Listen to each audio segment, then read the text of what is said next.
Well, our final article this week is an article called What Gets Measured Also Gets Managed, which ran in Tuesday's issue of QDD. Of QDD, that's right. And the article comes to us from Kari Miller. And Kari is the Senior Director of Industry Solutions and Product Management for Pilgrim Software. It's a very nicely written piece, and it talks in practical terms about how a laser focus on process improvement leads to a quality of culture within an organization.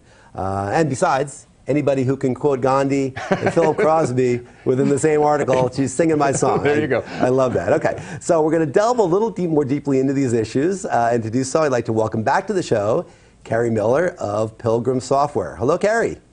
Hello, how are you? We're doing very well, thank you. Thank you for joining us again, Kari. We had you on the show, I believe, a couple of months ago, or early in 2012, and we had a nice time with you, so we wanted to bring you back and chat a little bit more about what you perceive about quality and improvement in organizations. I want to jump into it. You talk first about teamwork as a real key to quality improvement. So what are some of the things in your perspective that good team members do to improve quality in their organizations, even if it means going beyond their normal operating procedures or normal work job instructions? Sure. So let's start with the definition of teamwork, right? It's a cooperative effort by a group of people to achieve a common goal. So the common goal is the first thing that everybody has to have to be a team. And to go beyond a standard operating procedure, you have to know what that is. And basically, that's just it's something that's written, it's encoded, that helps employees do a particular task. It helps them be successful at it. Its whole purpose is to create consistency and predictability in a process. But that really brings us to the heart of your question, and that is, if an organization's embraced a culture of quality, continuous improvement is a given, and continuous is the key word here.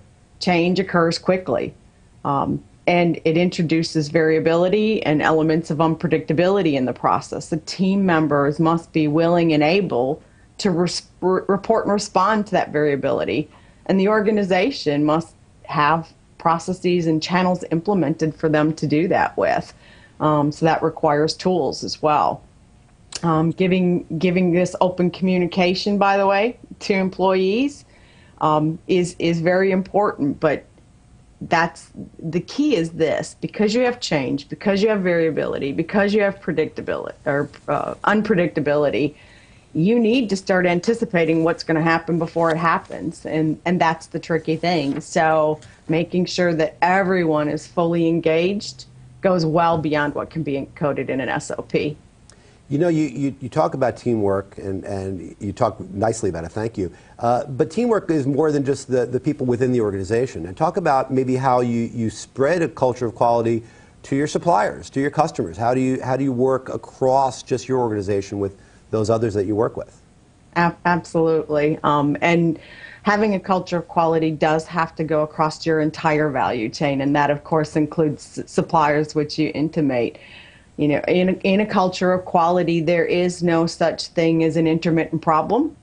In a culture of quality, we understand that every problem, every defect has a root cause, that all of those things are preventable, and that, it's better to prevent things than to have to correct them after the fact.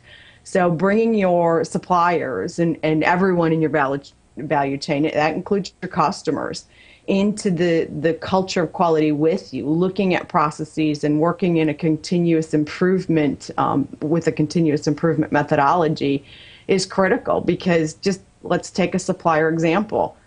If they choose to change something in their product that, to them looks like it doesn't change form, fit, or function at all, it could very much impact your processes without them even knowing it. So making sure that there's that open communication, that dedication to figuring out the root cause of any problem or defect is going to be critical for any organization if they really want to take that unpredictability out of their environment.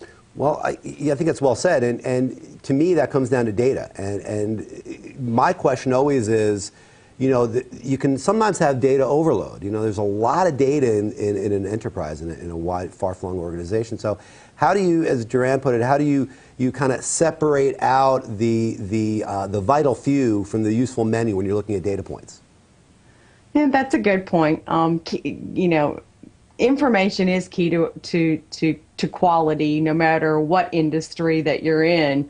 And it's particularly important that in industries where variability is the norm, especially when you're dealing with chemicals or pharmaceuticals or something like that. But I actually take a little bit different approach to this than some people do, because quite frankly, while there are a few things that you should always measure, like cost of quality, both good and bad, like, you know, on-time shipments, those sorts of things that we're all familiar with. Where I vary is, I think for you to really get to the vital few that are important here and now, you have to define the many.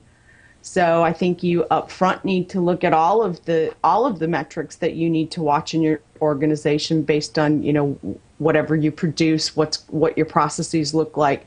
And then you also have to, at the same time, establish thresholds and alerts, so that as you get circumstances that are trending towards a problem, you're alerted to those things ahead of time, and then those become the key metrics that you focus on.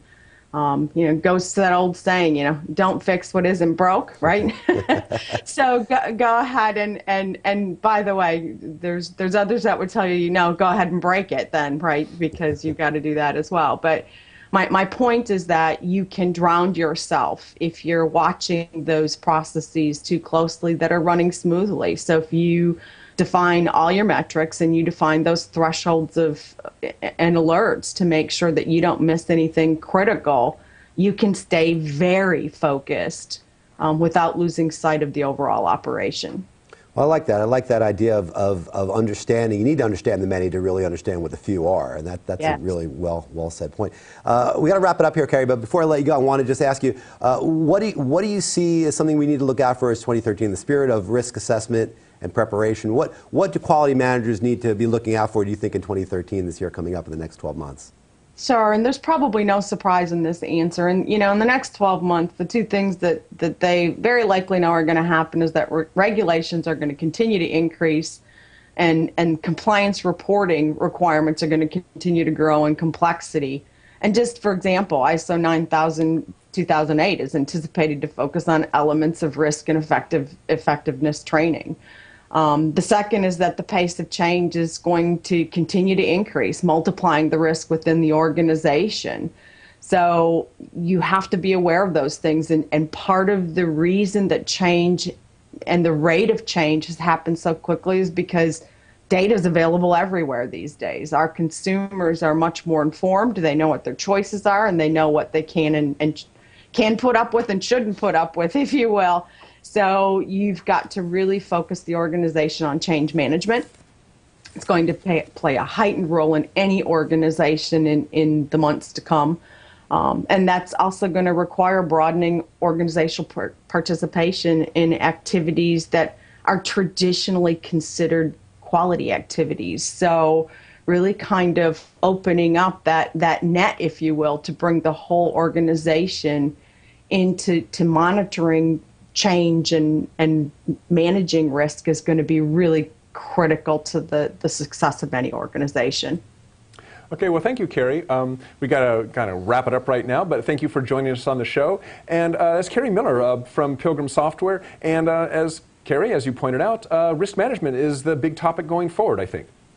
Absolutely. Okay, well, thank you for joining us. Thanks, Kari. We'll talk to you soon. Thanks. All right.